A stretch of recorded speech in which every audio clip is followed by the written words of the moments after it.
What's up, guys? Welcome back to another edition of the Leadoff Show. This is May 19th. We have a 12-game slate on this Friday night. Fridays are usually pretty good.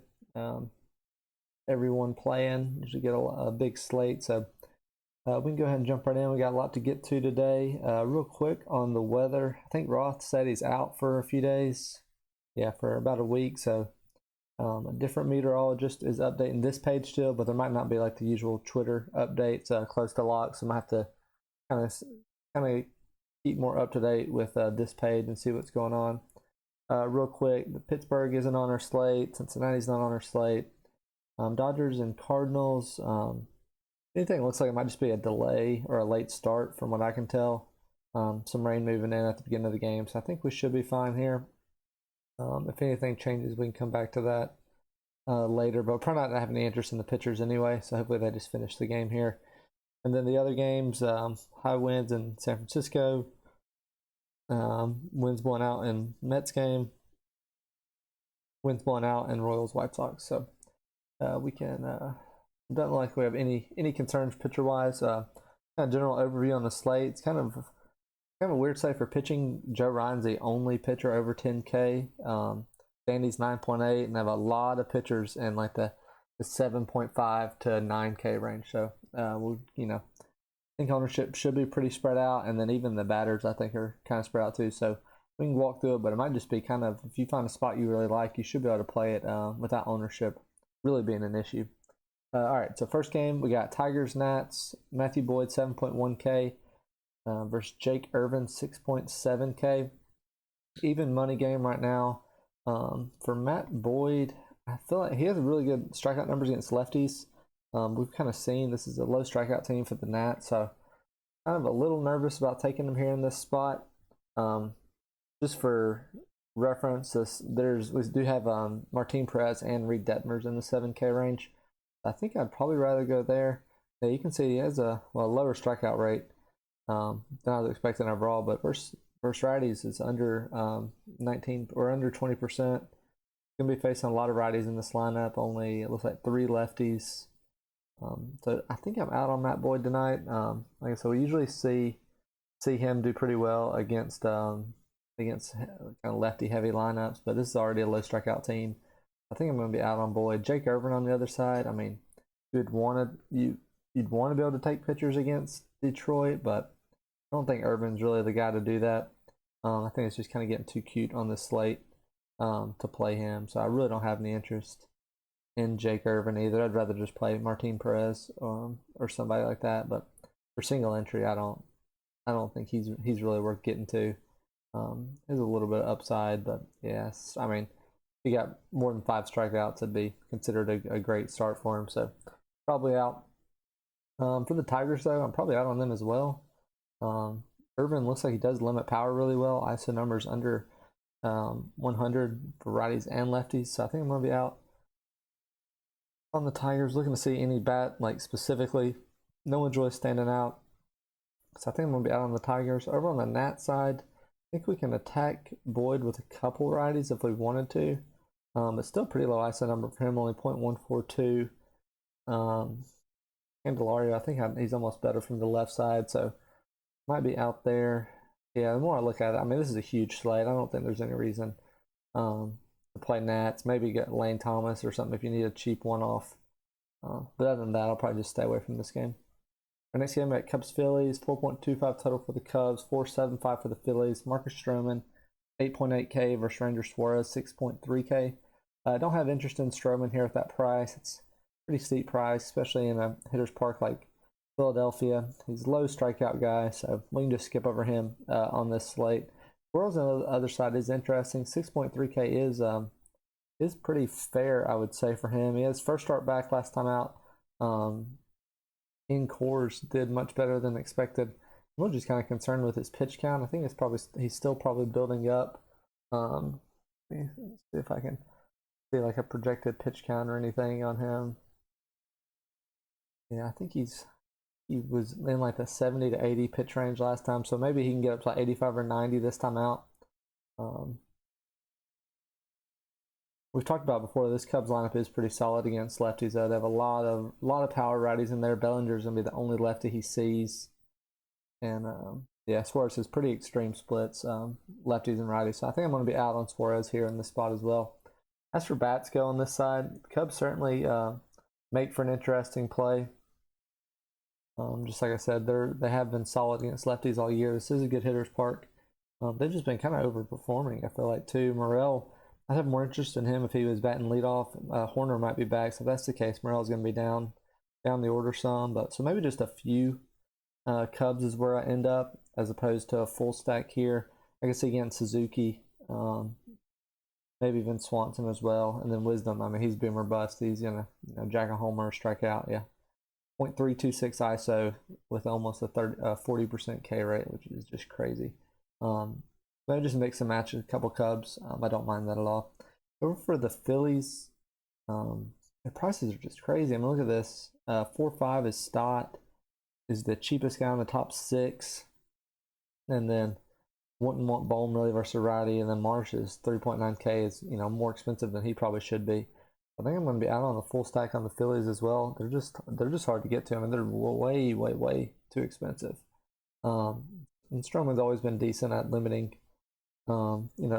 massive upside or massive games against him. He's more just kind of a good real life pitcher. Not going to get a lot of Ks, so we don't want to play him, but he's good enough that he kind of limits the other team. So, I mean, Harper and Schwarber are always in play, but at those prices, I'd probably just rather go elsewhere, I think. All right, next game we got Orioles Blue Jays. 4.26 total for the Orioles, 5.24 for the Blue Jays. Kyle Gibson 7.3K versus Yusei Kikuchi 8.1K. Gonna be out on Gibson here. It's not worth playing him at that price. So we have Perez at 7.7, a few other guys in that range. It's just a low strikeout pitcher against a low strikeout team, so no interest there in Gibson. Kikuchi on the other side is interesting. He's shown the strikeouts this year, but he's also been someone known to give up a bunch of home runs before. This Orioles team versus lefties though is a little bit worse. They usually don't bat Mullins leadoff, but they still have guys like Hayes, Santander that can get to a lefty. So I'm probably out on Kikuchi. I think that's probably just kind of getting too cute. You play him here, yeah, you can see him 26% strikeout rate. He's a pretty high strikeout team. So maybe like kind of a long shot.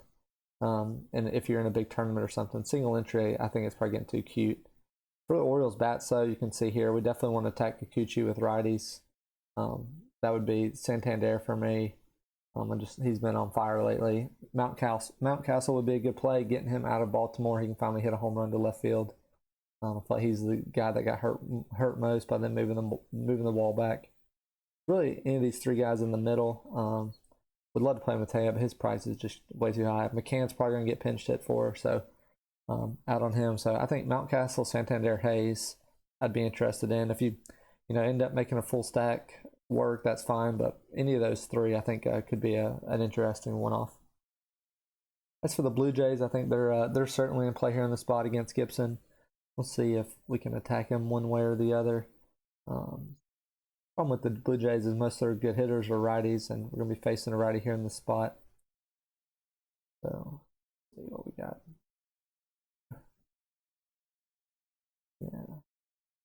Yeah, Gibson's about even, a little bit worse versus lefties, but just about even.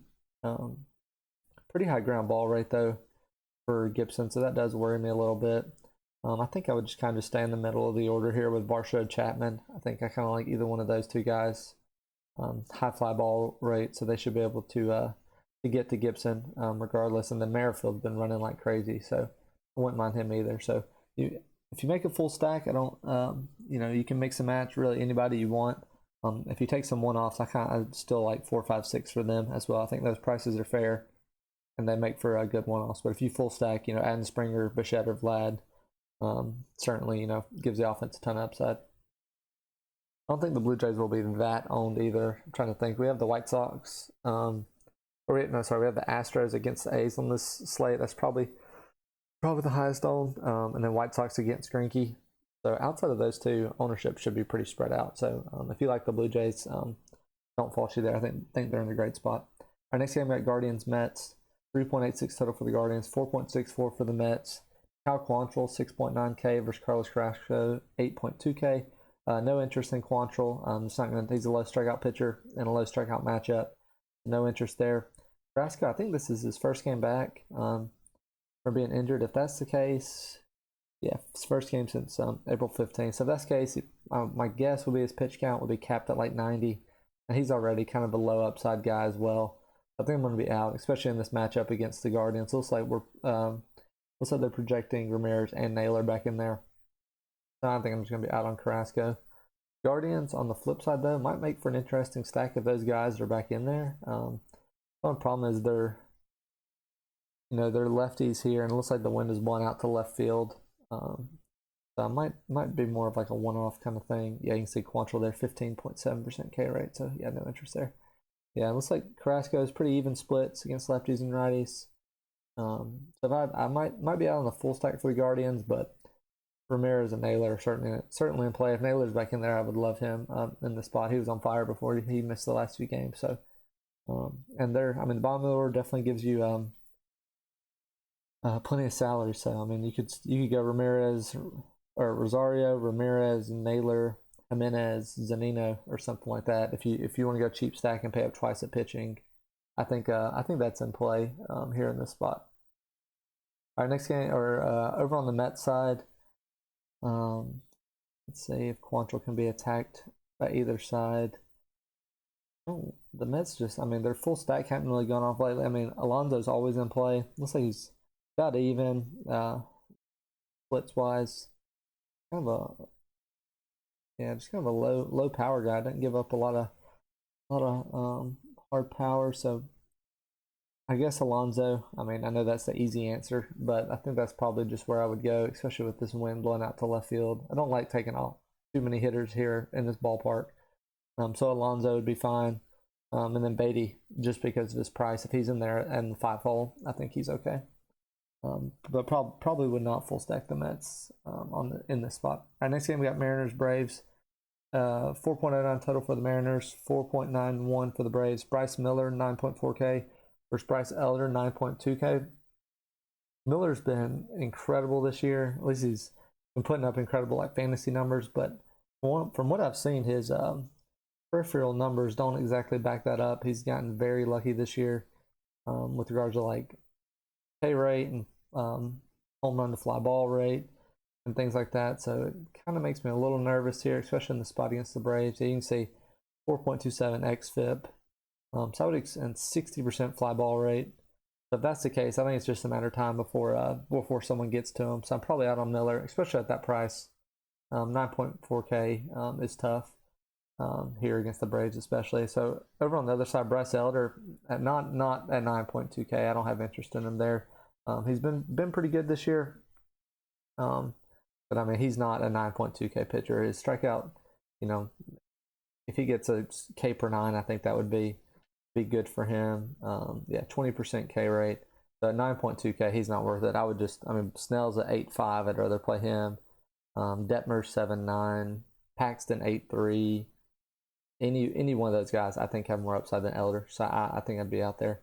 For the Mariners bats, I mean, all that to say about Elder's strikeout rate, he has done pretty well at limiting, these big totals. We can kind of see only 2 runs last time out against the Blue Jays, 1 run against the Orioles, 4 against the Marlins. I mean, if that's considered and then 0 the time before that, if that's considered a bad start, then it's going to be hard to get Mariners, to really get to them. I would want to play Kelnick, but I mean, he's 5K, so that makes it kind of tough. Raleigh's always plays a one-off piece, but yeah, you can see he really limits power, especially against righties, so that kind of rules J. Rod, Suarez, and Teoscar Hernandez out. We're probably out on the Mariners here. If you want to go Kelnick, or if you have money to pay up for Raleigh, that's fine, but other than that, I'm probably out. All right, for the Braves bats, hopefully they come in really unowned. People just see Miller and think they can't get there, but I mean, the Braves are always in play, especially with this fly ball rate. It's just a matter of time before some of these balls go out of the park. So I really like the Braves here in this spot. I hope they come in unowned, and I'm just going to see if I can afford them. Is really what it comes down to, because I'd love to play lot of their top bats, but really anyone 1 through 9 is in play. Rosario, Ozuna, Harris make for cheap outfielders. Arcia's been on fire, so I'd love playing him. So yeah, anybody 1 through 9 is in play for the Braves. What I might do is kind of find my pitchers, maybe put like Acuna, Murphy, Arcia in there, and then find one-offs, and then whatever positions are left available. I could see myself adding the Braves back in. So Braves are one of my favorite teams here, and Miller's good, but I think it's just a matter of time before he gets knocked around. And anytime the Braves come in not with a lot of ownership, we can definitely go there. All right, next game we got Rockies Rangers, 3.47 total for the Rockies, 5.53 for the Rangers. Carl Kaufman 5K versus Martin Perez 7.7K. I'm going to be out on Kaufman. I think he's making his major league debut, and he had absolutely terrible minor league numbers. I think he has like a 7 ERA in AAA, so no shot playing Kaufman here against the Rangers. Martin Perez on the other side, certainly interesting. He's probably my favorite pitcher in that mid-range. It's more who the Rockies are than it is who Perez is. Perez is a lower strikeout pitcher, so if he got more than like 6 Ks, I'd be impressed. But it's really just getting the Rockies outside the cores. No Crone in the lineup, so this is a pretty watered down lineup. I know Doyle's been playing well, but he still has a 38% K rate against lefties. Yeah, look at this bottom of the order. These are massive K rates. Really, just the first 3 guys that Perez has to get through. So I think for cash, Perez is certainly your cash play. I would say he's almost a lock for like 15 points, and then in GPPs, we just hope he kind of has that upside K game and can get to the 25-30 point range. But he's certainly in play, but I will say his upside is probably a little less than somebody like Snell or even Detmers or somebody like that. Rockies bats, no interest here. Even if Perez is chalk, I just don't have any interest. Kind of a tough park to take hitters in if the roof's closed. So maybe Grichuk if you just really want to play a Rocky. But other than that, no chance. Over on the Rangers, I think this is one of the top offenses as well. I think I mentioned the Astros and White Sox. I think the Rangers are right there with them. They got Corey Seager back now. He's underpriced for who he is at 4.8K. He'll be 5.5K here within a week, I would think. So I really like the Rangers here. You can take just about anybody. You can check their numbers, though. They are facing a righty. I don't know how long Kaufman will go, so you'll get a few innings against that Rockies bullpen as well. But I think, Simeon and Garcia are certainly still in play versus righties still. It seems like it wants to load. I think I double clicked it and swapped back. Heim, switch hitting catcher. I love having him in there.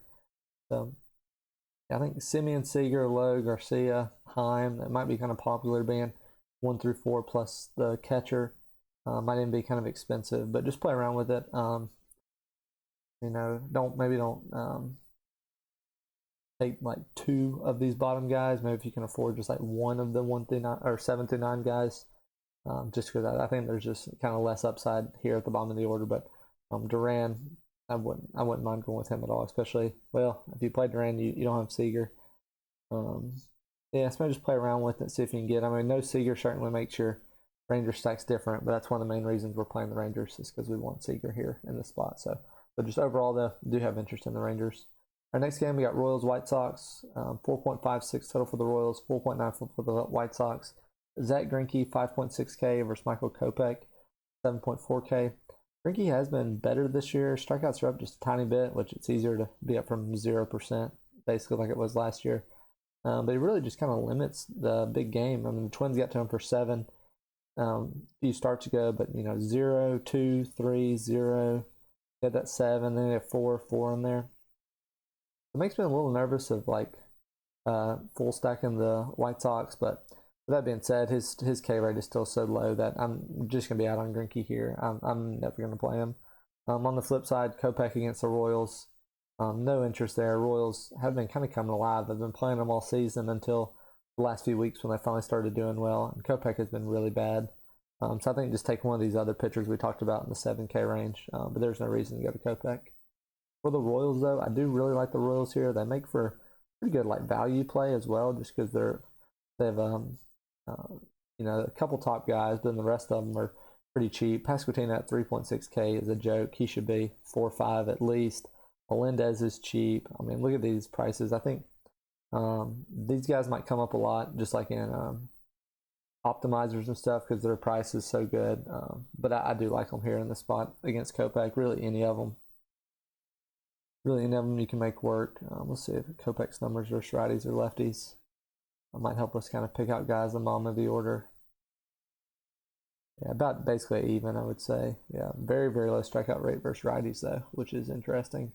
Yeah, I think anybody, Witt, Pasquantino, Perez, Melendez, it's hard to play the Royals and not get those 4.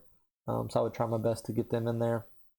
Gives you good balance of positions as well.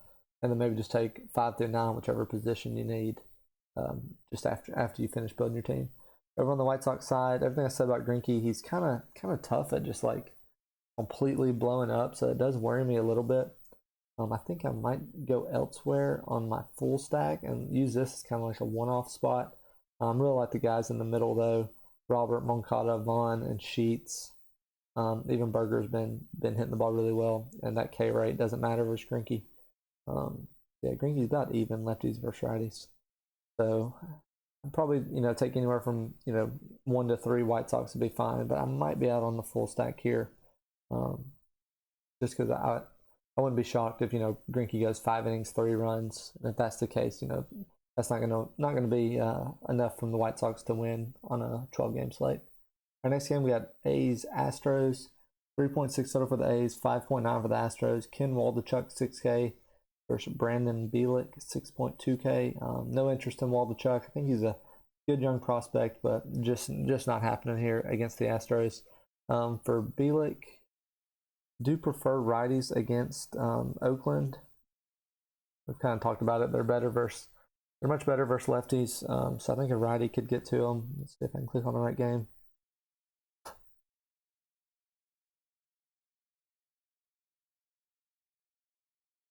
It looks like Jose Altuve is back too for the Astros. Just to note that. But yeah, Waldichuk 5.59 xFIP, so no interest there. Yeah, lower K percentage I was hoping to see from Bielik, but look at these K rates for the A's. They're super, super high. So I think I would rather play Perez or any of those other 7K guys, but if you need the salary, I think Bielik at this price is probably best. I'd prefer him over like Ranger Suarez or Steven Matz or Jake Irvin or someone like that. So if you can't pay up for any of the 7K guys and you have to go this low, I think Bielik's in play. Over on the A's side, really just be a couple one-offs. I think any of the top 4 batters I'd be okay playing. Maybe 5 if you want to put Langoliers in there as a cheap catcher. Yeah, he has good numbers. I'd include him. So I think not as a full stack. I think you're just kind of getting too cute trying to take the A's as a full stack on such a big slate. But any of the top 5 hitters, I wouldn't mind taking a couple of them. Noda's been just a monster.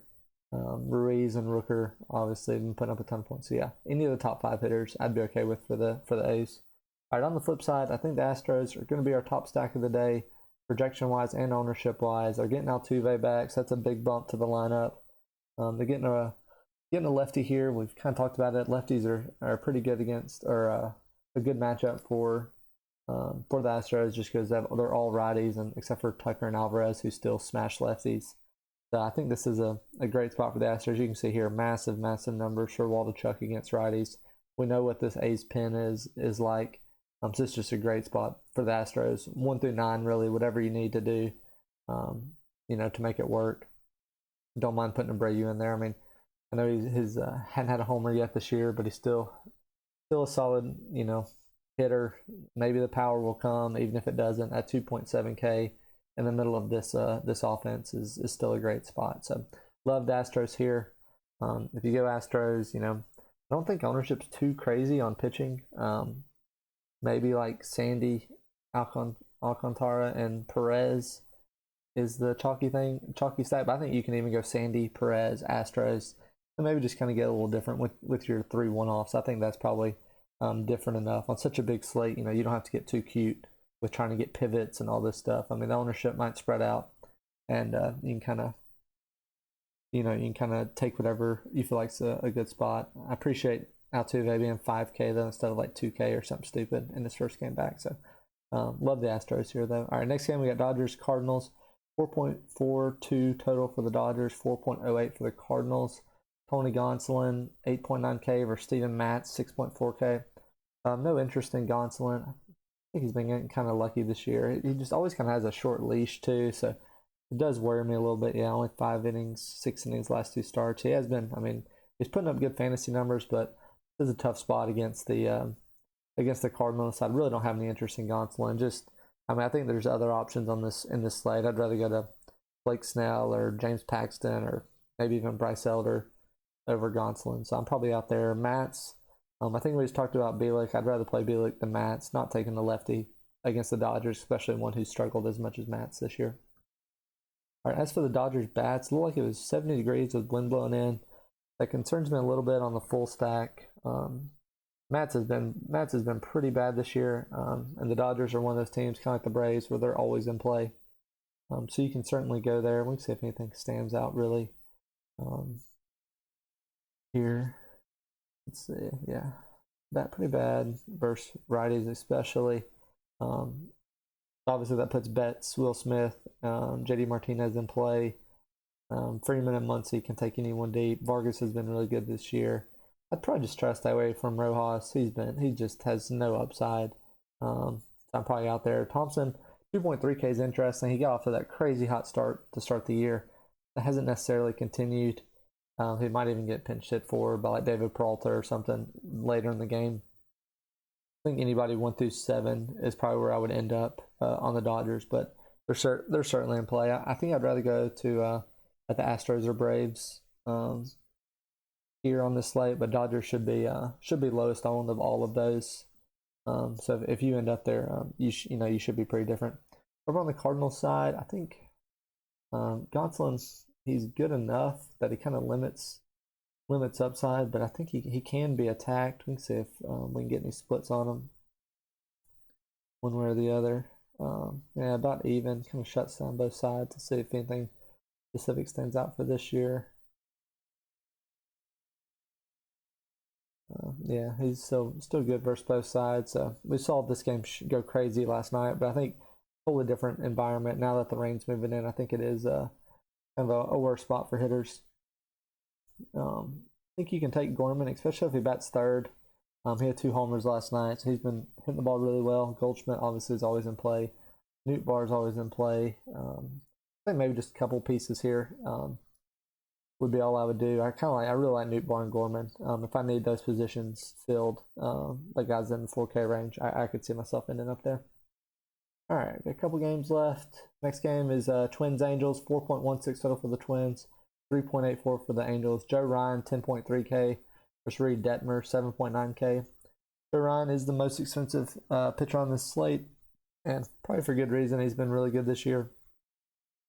We've kind of talked about it. The righties versus Angels are a much better matchup than lefties versus Angels, so I don't mind Ryan here on this slate. It might be kind of unknown, just because of how expensive he is. I mean, more people might just take the $500 discount and go to Sandy. So Joe Ryan, yeah, he's been really good. Look at these K rates too. From the Angels are pretty high versus righties. So I think I'd probably rather go Sandy versus the Giants, but Ryan makes for a really good pivot, and I wouldn't fault you at all if that's where you end up. If that's your one decision you want to make, you're going to go Ryan, Perez, and the Astros or something like that. I think that's certainly fair. On the other side, Detmers, 7.9K. I hadn't really had that just breakout game yet this year. I would expect to see some higher points for him. Looks like he just doesn't really make it deep in the games. I guess his pitch count just kind of runs up. I mean, he's on a full leash. The fact that he's only on 5, 4, 4, 5 kind of worries me a little bit. I expect him to get a good bit of strikeouts here in the spot versus the Twins. At least like 5+ or something like that. But we really need him to go 6 innings or something to pay off. Yeah, you can see there's a couple of low guys, but then several like over 30%, so kind of balances out. I think I prefer Perez in this spot. Certainly, maybe even the next to the pitchers the next two pitchers, Paxton and Snell in the next game. So I think I'm going to be out on Detmers here. I just would like to see him start going deeper into games. If he can start, going 6 innings a little more consistently, then I like that a lot more. For the Twins bats, there's certainly boom or bust is kind of what it looks like. Really, really high K rates, but also really high ISO rates. Detmer's about even, lefties versus righties. I think maybe just some one-offs here. I don't think I would full stack in this spot. Which the Twins have had some games where they've just kind of gone crazy at times this year. Prices are super low though. Outside of Buxton, you can really pay for whatever you want. Solano's going to get pinch hit for at some point. So I don't like that. I don't know if Polanco's hurt. Don't see him in there. Maybe just a mini stack. If you have enough money for Correa or Buxton, they're certainly can be played really in any spot. But even like Kyle Farmer, I think would be a good play. Batting fourth. I could see them leaving him in there too, even after Detmers comes out. So kind of heart of this order is where I'd have some interest. But outside of that, I'm probably out on the full stack. Guys like Garlick, I'm sure Gallo will pinch hit for him the second Detmers is out, or even like Michael Taylor or something like that. So maybe just a few guys for the Twins, but maybe not the full stack. Over on the other side, the Angels, I'm probably out on the full stack there as well. Even if I don't play Ryan, I don't think his ownership's going to be enough to like be a leverage spot or anything. So really, you're just banking on Trout or Ohtani taking them deep. Those two are always in play if you can afford them. Go for it. But on the full stack, I'm kind of out. I'd rather just play the Angels versus the lefty, especially like Renfroe and Drury and guys like that. So Trout and Ohtani, that's the easy answer. They're always in play if you can afford them. But outside of that, I don't really have a lot of interest in the Angels. Our next game, we got Red Sox Padres. 3.7 total for the Red Sox, 4.3 for the Padres. James Paxton, 8.3K versus Blake Snell, 8.5K. We saw Paxton come out and just look incredible. His first start back, his first start in like 2 or 3 years, it felt like. With a ton of strikeouts. I think he just kind of gave up a home run. Maybe just ran out of gas there towards the end. But his velocity was back up. So that was really good to see. The only problem is it's just, the Padres have been very underwhelming this year, but they still don't strike out. If that's the case, that's just hard to get to. Especially for a guy like Paxton. He's really relying on those strikeouts. So it might meet in the middle. He might get, you can see 45% K rate after that first game. But it is a low strikeout team, under 20% overall. Machado's still out, so it's a slight slight bump to Paxton, but I think he is just like a leverage play. If you want to get off Snell or Perez, and then you can maybe go there, but I'm likely out. We'll have a chance to play him at some point this year, but I just don't think today's that day. Snell on the other side, 8.5K. He just hadn't quite been back to his old self yet this year. Just kind of a bunch of mediocre games, but real quick, just look at the teams he's played. Dodgers back-to-back. Reds had 20 points. Cubs, Braves, Mets, and then Braves again. So he has had tough matchups. Getting the Red Sox out of Fenway will certainly help. That's a huge park downgrade for them. They still have low strikeout rates, but getting them out of Fenway should help. And Snell strikes out anyone, so that's really not an issue.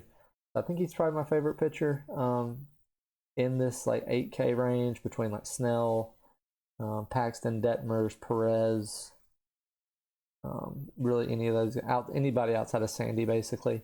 I do like Snell. Hopefully he comes in at lower ownership, but I'm afraid he won't. Snell's kind of that guy when he's low owned, you take him because he's has a chance to get 40 any night.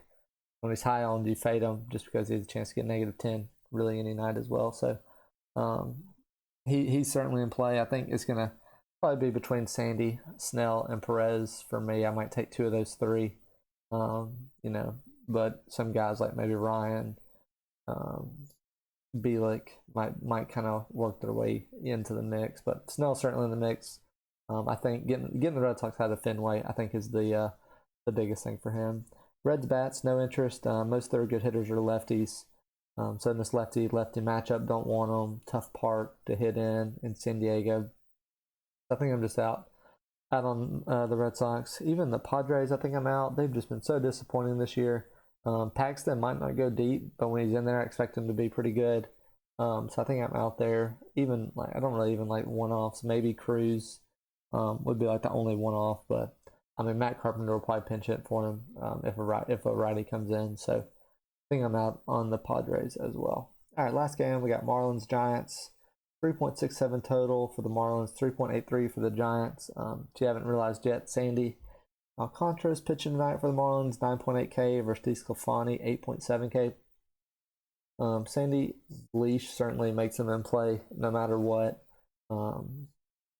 Giants have been kind of hit or miss so far this year. I think they have pretty high K rates, but they also do put up have pretty high power rates as well. We can see if anything stands out for Sandy. He hadn't quite been back in his old self yet this season, but I mean his leash is still just gives him so much upside.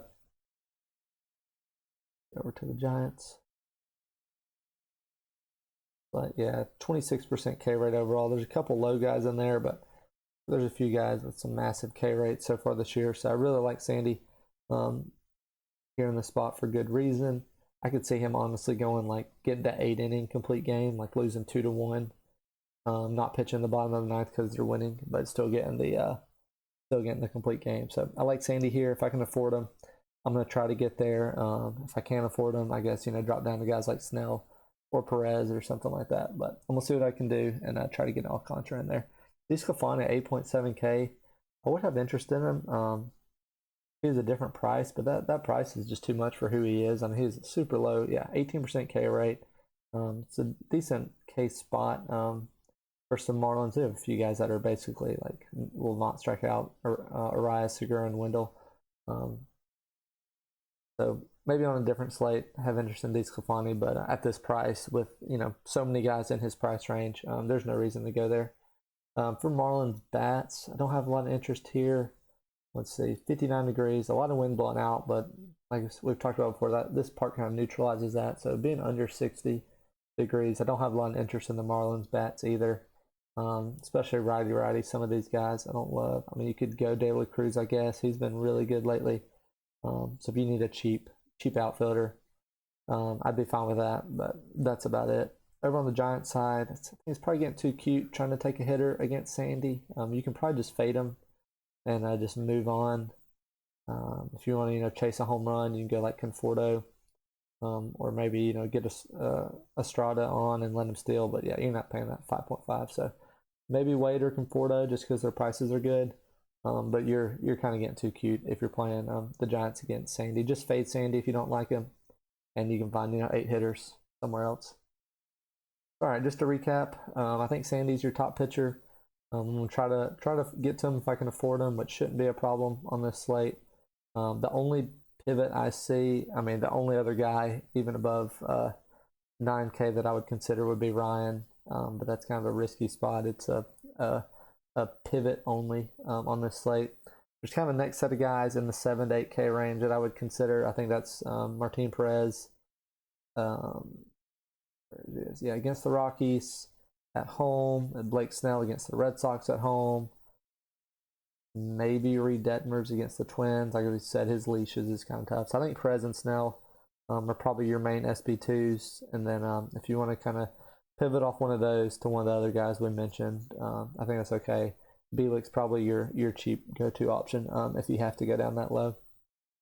As for bats, I think Astros are the top stack of the day, especially with Altuve back. This team seems much better, kind of returning to their old self, it looks like. So Astros are top stack.